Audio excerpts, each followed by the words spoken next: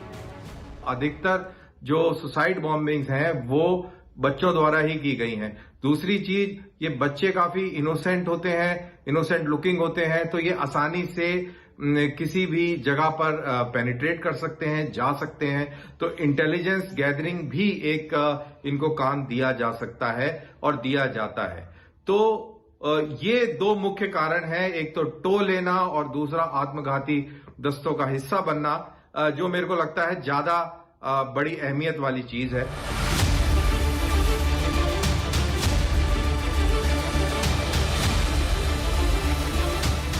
वैसे तालिबान की साजिश का असर भारत पर भी पड़ेगा। तालिबान अगर अफगानिस्तान पर काबिज हो गया तो भारत के निर्माण कार्यों को रोकने और उन पर हमला करने की कोशिश करेगा। चीन और पाकिस्तान चाहते भी हैं कि अफगानिस्तान से भारत का प्रभाव खत्म हो जाए।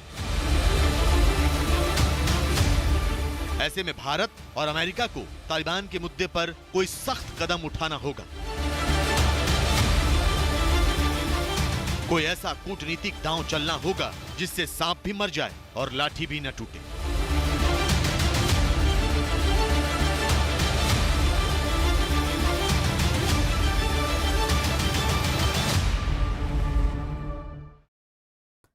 चोर चोरी से जाए, हेरा फेरी से न जाए, कुछ ऐसा ही हाल है पाकिस्तान का। पाकिस्तान एलओसी पर सीज फायर के लिए राजी तो हो गया, लेकिन इसके साथ ही उसने भारत के खिलाफ एक नई साजिश की बुनियाद रख दी। साजिश एलओसी पर आतंकी घुसपैठ की। दरअसल पाकिस्तान सेना 3 दर्जन से ज्यादा आतंकियों को सरहद पार कराने की फिराक में है, लेकिन जनरल बाजवा के इशारे पर तैनात की गई इस साजिश का सबसे हैरान कर देने वाला पहलू यह है कि इस बार इन आतंकियों को हिंदी, उर्दू, अरबी, पश्तो, पहाड़ी और अंग्रेजी भाषा के साथ साथ कश्मीरी भाषा भी सिखाई गई है।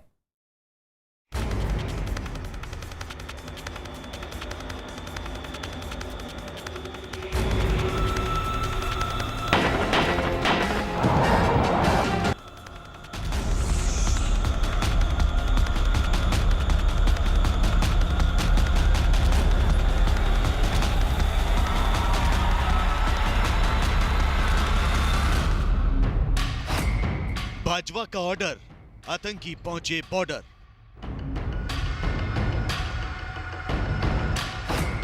घुसपैठ की फिराक में 3 दर्जन से ज्यादा आतंकी।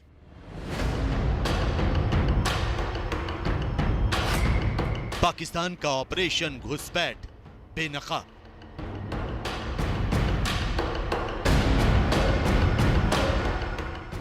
पच्चीस फरवरी 2021 यानी वो तारीख जब भारत और पाकिस्तान के बीच एलओसी पर सीज फायर का ऐलान हुआ था। इस ऐलान के साथ ही सरहद के दोनों तरफ से गरजती तोपें भी शांत हो गई। दुनिया को दिखाने के लिए पाकिस्तान सीज फायर के लिए तो राजी हो गया, लेकिन भारत के खिलाफ साजिशों के जाल बुनने बंद नहीं किए। न्यूज 18 को सूत्रों से मिली एक्सक्लूसिव जानकारी के मुताबिक पाकिस्तान की सेना और उसकी बदनाम खुफिया एजेंसी ISI अपने ट्रेंड किए गए 3 दर्जन से ज्यादा आतंकियों को सरहद पार करवाने की फिराक में है। सुरक्षा एजेंसियों के मुताबिक POK के 10 लॉन्चिंग पैड पर ये आतंकी मौजूद हैं और इन सभी को LOC पर मौजूद भारतीय सेना की चौकियों पर हमला करने की खास ट्रेनिंग दी गई है। सूत्रों के अनुसार सीज फायर की आड़ में पाकिस्तानी सेना ने एक बार फिर भारत के खिलाफ एक नई साजिश की बुनियाद रखी है। इस साजिश के तहत POK में लिपा घाटी में 10 लॉन्चिंग पैड्स के ऊपर 3 दर्जन से ज्यादा आतंकी सरहद पार करने की फिराक में हैं। उत्तरी कश्मीर के नौगांव, तंगदार और केरन सेक्टर के उस पार लिपा घाटी में इन आतंकियों को अलग अलग ग्रुपों में देखा गया है और इसमें लश्कर तैयबा के साथ साथ जैश ए मोहम्मद और अल-बदर के आतंकी भी शामिल हैं। सूत्रों की माने तो संघर्ष विराम समझौते के बावजूद पाकिस्तान अपनी नापाक हरकतों से बाज नहीं आ रहा है। चूंकि पाकिस्तान की सेना और सियासतदान कश्मीर के बेहतर होते जा रहे हालात से परेशान हैं, लिहाजा वो जल्द से जल्द घाटी में किसी बड़ी वारदात को अंजाम देने की फिराक में है और इसीलिए वो इन आतंकियों को LOC पर जल्द से जल्द घुसपैठ करवाना चाहते हैं। सुरक्षा जानकारों का भी मानना है कि पाकिस्तान का सीज फायर के लिए सहमत होना महज एक ड्रामा है और इसके पीछे उसका असल मकसद कुछ और ही है। इसमें कोई शक नहीं कि सीज फायर सिर्फ एक बहाना है, ना सिर्फ FATF से बचने का, बल्कि इसके कुछ और कारण भी हैं, जैसे कि पाकिस्तानी सेना का LOC पर बहुत नुकसान, पाकिस्तानी सेना का एम्यूनिशन कम होते जाना, पाकिस्तान आर्मी और खासकर LOC पर डिप्लॉयड जो ट्रुप्स थे उनके अंदर फैटीग। सूत्रों के मुताबिक उत्तरी कश्मीर के तंगधार और उरी और जम्मू के पुंछ सेक्टर से लगती पाकिस्तान की सीमा में मौजूद लॉन्चिंग पैड पर यह आतंकी घुसपैठ के लिए तैयार बैठे हैं। पाकिस्तान सेना के बैट दस्ते भी इन लॉन्चिंग पैड पर सक्रिय हैं। सूत्रों के मुताबिक इन आतंकियों की हिफाजत पाकिस्तान सेना के स्पेशल स्ट्राइक ग्रुप के कमांडो कर रहे हैं। इन्हीं कमांडो दस्तों के साथ आतंकी एक लॉन्चिंग पैड से दूसरे लॉन्चिंग पैड तक सफर करते हैं। लिपा घाटी में जैश ए मोहम्मद और लश्कर तैयबा के 10-10 आतंकी और अल-बद्र के 8 आतंकी मौजूद हैं। इसके अलावा हिजबुल मुजाहिदीन के भी 6 आतंकी लॉन्चिंग पैड पर मौजूद हैं। इन तमाम आतंकियों को 4-4 के ग्रुप में अलग अलग जगहों पर रखा गया है। इसमें या इनके साथ अफगानिस्तान में ट्रेंड आतंकी भी हो सकते हैं, क्योंकि पाकिस्तान नहीं चाहेगा कि अफगानिस्तान में ट्रेंड आतंकी पाकिस्तान की धरती पर बैठे रहे। वो जल्द अज जल्द उनको भारत के अंदर, खासकर कश्मीर के अंदर पहुंचाना चाहेगा और जाहिर है कि इतनी रिस्क ले रहा है पाकिस्तान, सीज फायर होने के बावजूद भी उनकी दरअंदाजी की कोशिश कर रहा है। न्यूज 18 को सूत्रों से मिली एक्सक्लूसिव जानकारी के मुताबिक POK में मौजूद लॉन्चिंग पैड पर पाकिस्तान सेना के एक ब्रिगेडियर रैंक के अधिकारी अक्सर यहां का दौरा कर रहे हैं और वही इन आतंकियों को घाटी में आतंकी हमलों को अंजाम देने का प्लान भी समझा रहे हैं। लॉन्चिंग पैड पर पाकिस्तान सेना के ब्रिगेडियर के मौजूद होने का सीधा सा मतलब ये निकलता है कि पाकिस्तान की साजिश को जनरल कमर जावेद बाजवा का ग्रीन सिग्नल मिला हुआ है। इसके अलावा इन सभी आतंकियों को भारतीय सीमा के पास बनी भारतीय सेना की चौकियों की तस्वीरें और वीडियो भी दिखाई जा रहे हैं और पूरे इलाके का भूगोल भी समझाया जा रहा है। सूत्रों के मुताबिक इन आतंकियों को हिंदी, उर्दू, अरबी, पश्तो, पहाड़ी और अंग्रेजी भाषा के साथ साथ कश्मीरी भाषा भी सिखाई गई है।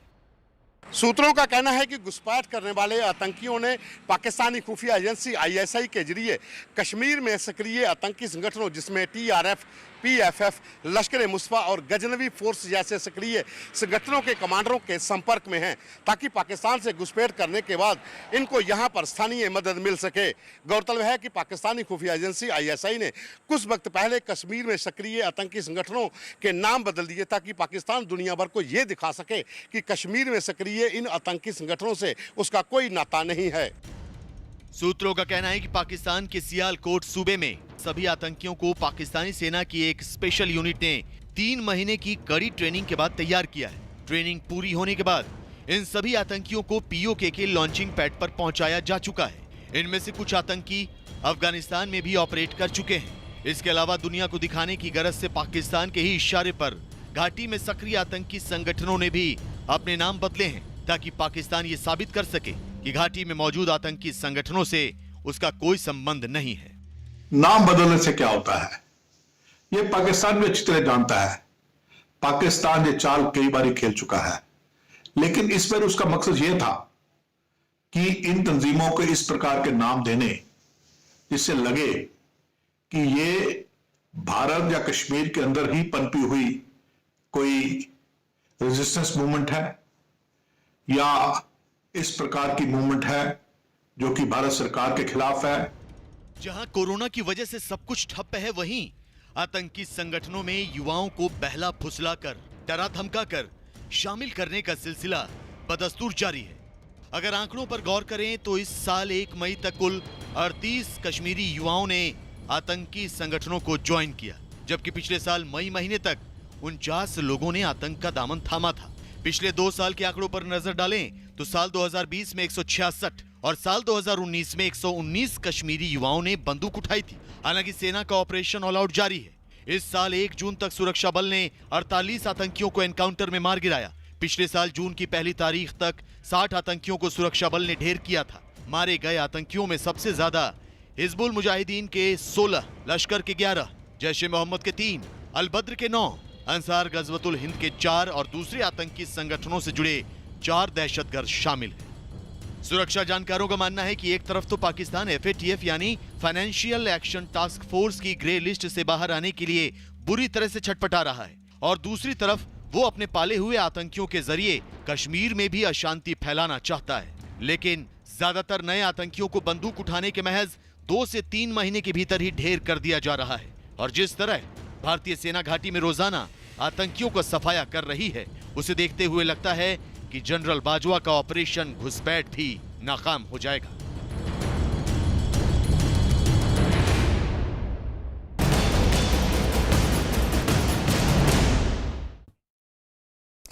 और एक तरफ पाकिस्तान आतंक नीति पर चलते हुए खुद को पूरी दुनिया के सामने रुसवा कर रहा है, तो दूसरी तरफ इमरान खान थप्पड़ कांड से सहमे हुए हैं।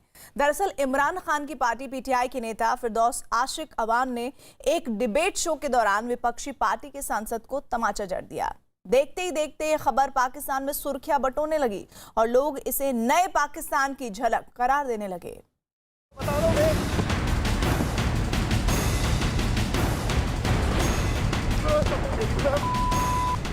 पाकिस्तान में टीवी डिबेट के दौरान मारपीट की नौबत आना आम बात है। पाकिस्तान के सियासतदान हों या फिर पढ़े लिखे लोग, टीवी पर अपने ही मुल्क का मजाक बनाने में पाकिस्तान की जनता कभी पीछे नहीं रही। लेकिन इस बार कुछ ऐसा हुआ जिसने इमरान खान को भी हैरान कर दिया। इस बार कुछ ऐसा हुआ जिससे पूरा पाकिस्तान शर्मसार हो गया। इमरान की चहेती लीडर का वीडियो वायरल, लाइव शो में विपक्षी नेता को जड़ा थप्पड़। पाकिस्तान में एक न्यूज चैनल पर लाइव शो चल रहा था। सत्ताधारी पार्टी और विपक्ष के बीच बहस हो रही थी। एक तरफ थी पंजाब के मुख्यमंत्री की विशेष सहायक डॉक्टर फिरदौस आशिक अवान, जो पाकिस्तान की सत्ताधारी पार्टी यानी PTI से ताल्लुक रखती है, जबकि दूसरी तरफ थे पाकिस्तान पीपल्स पार्टी के सांसद कादिर मंदोखेर। बिजली कटौती पर बहस हो रही थी, जो कब पाकिस्तान में हाल ही में हुए रेल हादसे पर पहुंची और उसके बाद फिरदौस आशिक अवान के भ्रष्टाचार के मुद्दे पर पता ही नहीं चला। जो सर से पांव तक करप्शन के मामले में आप भी मौजूद थे, आप वजीर थी, आप सबसे पहले आप करप्ट थी। आपने बसों में करप्शन नहीं किए। जब आपको वजीर इत्तलात से हटा दिया तो आपके खिलाफ खबरें 10% आपने इत्तलात के कमीशन नहीं लिए, आपने कमीशन नहीं लिए, झूठ बोल रहे इत्तलात की साबित करोगे। साबित है बिल्कुल, क्योंकि आपने जाने को बता करी, आपने करप्शन की है। सबसे बड़ी करप्ट आप है। आपने पीपल्स पार्टी के दौर में बात की है, बकवास आप करी हुआ। लेकिन इसके बाद जो हुआ वो हैरान करने वाला था। इमरान की पार्टी की नेता फिरदौस आशिक अवान अपना आपा खो बैठी। गाली गलौज करने के बाद उन्होंने पीपीपी के सांसद कादिर मंदोखेल को थप्पड़ जड़ दिया। बस यार, बस मैडम क्यों हो गया?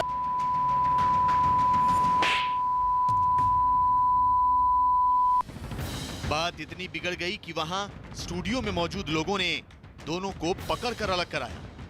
बस यार, बस मैडम क्यों हो गया?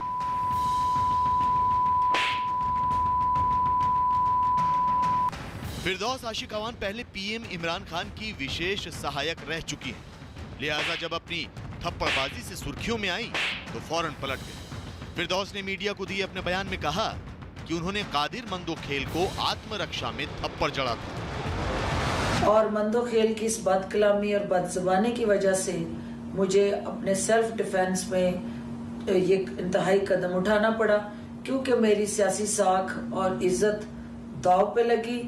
और जो वीडियो लीक की गई ये सिलेक्टिव वीडियो लीक हुई और मैं चाहूंगी कि ये मुकम्मल वीडियो लीक हो ताकि अवाम तक ये हकायक पहुंचे कि उसने किस तरह से मुझे इस इंतहाई कदम पे मजबूर किया। वैसे इमरान की पार्टी की नेता फिरदौस आशिक अवान अपने ऊल जुलूल बयानों के लिए जानी जाती है। ये कभी भारत तो कभी अपने ही मुल्क के बारे में कुछ ऐसा बोल जाती हैं कि सुर्खियां बटोरने लगती हैं।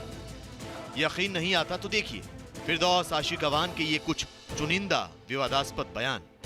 पूरे पंजाब में कोई सियासतदान डेरों पे ईद मिलन नहीं करेगा। पंजाब भर में कहीं ईद के इज्तिमात नहीं होंगे, ना ईद पार्टियां होंगी, ना ईद मिलन होंगे, ना रवायती ईद के चप्पियां और पपियां होंगी। अल्लाह के फजलो करम से ये इस साल पहला हादसा है।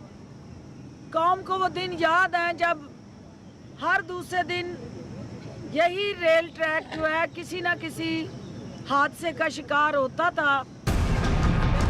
फिलहाल टीवी डिबेट में पाकिस्तान के पीएम इमरान खान की खासम खास मानी जाने वाली फिरदौस का थप्पड़ कांड सुर्खियां बटोर रहा है। पाकिस्तान के ही लोग उनका मजाक उड़ा रहे हैं, इसे नए पाकिस्तान का नया चेहरा बता रहे हैं।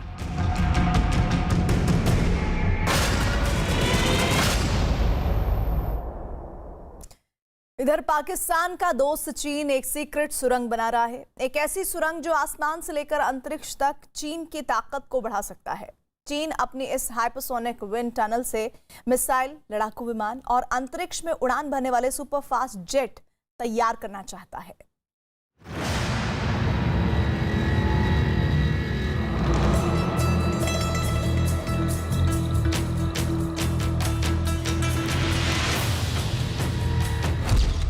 चीन की सीक्रेट सुरंग का राज।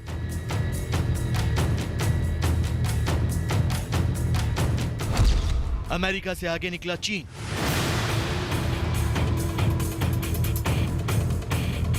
कोरोना के इस संकट काल में भी चीन की महत्वाकांक्षा कम नहीं हुई है। चीन दुनिया के ताकतवर मुल्कों, खासतौर पर अमेरिका से आगे निकलने की होड़ में लगा हुआ है। कभी कृत्रिम सूरज तो कभी जैविक हथियार बनाने वाला चीन इन दिनों एक ऐसे प्रोजेक्ट पर काम कर रहा है जिससे बड़ा खतरा पैदा हो सकता है। दरअसल चीन एक ऐसा विंड टनल बना रहा है जो उसे दुनिया के कई देशों से दशकों आगे ले जाएगी। चीन की इस सुरंग को JF-22 विंड टनल बताया जा रहा है। चीन के वैज्ञानिकों का दावा है कि इस सुरंग की क्षमता 23,000 मील प्रति घंटे की रफ्तार से आते विमानों की है। यह स्पीड आवाज की रफ्तार से 30 गुना ज्यादा है। बताया जा रहा है कि जल्द ही ये सुरंग काम करना शुरू कर देगी। जानकारी के मुताबिक ये हाइपरसोनिक टनल बीजिंग में है। विंड टनल के मामले में चीन हाइपरसोनिक टेक्नोलॉजी का इस्तेमाल कर रहा है, जिसके द्वारा वो अत्याधुनिक जेट और मिसाइल्स की टेस्टिंग कर सकेगा। इसके अंदर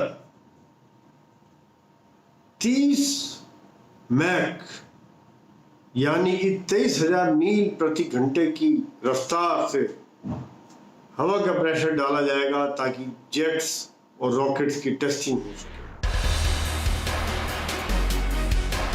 जाहिर है आप भी सोच रहे होंगे कि ये विंड टनल क्या होती है, कैसे काम करती है, और अगर चीन ने ये विंड टनल बना ली तो अमेरिका को कैसे पीछे छोड़ देगा। दरअसल विंड टनल या कहें पवन सुरंग बड़े आकार की सुरंगें होती हैं। इन सुरंगों से होकर तेज गति से हवा प्रवाहित कराई जाती है। इनका इस्तेमाल तरह तरह के परीक्षण करने के लिए किया जाता है। मोटे तौर पर यह कह सकते हैं कि विंड टनल में मिसाइल और विमानों का परीक्षण किया जा सकता है। इससे विमानों और मिसाइलों के एरोडायनामिक डिजाइन को और बेहतर बनाने में मदद मिलती है और इनके प्रदर्शन में सुधार किया जा सकता है।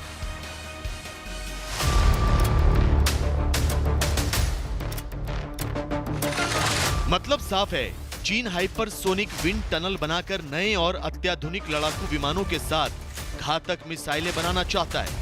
यही नहीं, चीन ऐसे सुपर फास्ट जेट बनाने की तैयारी में है जो 1 घंटे में धरती के 3 चक्कर लगा लेगा। एक रिपोर्ट के मुताबिक हाइपरसोनिक विमान की लागत में 90% से अधिक की कटौती की जा सकती है। ऐसे में आम लोगों के लिए भी अंतरिक्ष यात्रा पर जाना आसान हो सकता है। चीन की हाइपरसोनिक एजेंसी की माने तो इतनी तेज रफ्तार से सफर करने वाला जेट 10,000 डिग्री सेल्सियस तक पहुंच सकता है और हवा के अणुओं को परमाणुओं में तोड़ सकता है। इस विमान को इतना सक्षम बनाने की पीछे की वजह उस हवा में उड़ान भरना नहीं है जिसमें हम सांस लेते हैं, बल्कि ये कीचड़ में तैरने जैसा है। वैसे खबरें तो यहां तक हैं कि हाइपरसोनिक टनल चीन के सबसे एडवांस्ड फाइटर जेट के लिए तैयार की जा रही है। मतलब ये कि आसमान से लेकर अंतरिक्ष तक चीन की निगाहें टिकी हैं। अब आपको बता दें कि अमेरिका से चीन इस मामले में आगे कैसे निकल जाएगा। अमेरिका की सबसे अत्याधुनिक विंड टनल लेंस 2 में विमान 30 मिलीसेकंड तक चलते हैं, जबकि चीन की JF-22 टनल में औसत फ्लाइट सिमुलेशन 130 मिलीसेकंड तक पहुंच सकता है। वैसे पिछले साल ही रक्षा मंत्री राजनाथ सिंह ने हैदराबाद में एडवांस्ड हाइपरसोनिक विंड टनल परीक्षण सुविधा का उद्घाटन किया था। इस फैसिलिटी में 5 से 12 मैक तक का सिमुलेशन किया जा सकेगा। अमेरिका, रूस और चीन के बाद ऐसा चौथा देश होगा जिसके पास इस प्रकार की सुविधा होगी। लेकिन चीन का विंड टनल खतरे की आहट से कम नहीं, क्योंकि वो इसके जरिए अंतरिक्ष में भी अपने पांव जमाना चाहता है और दुनिया पर अपना रौब गांठना चाहता है।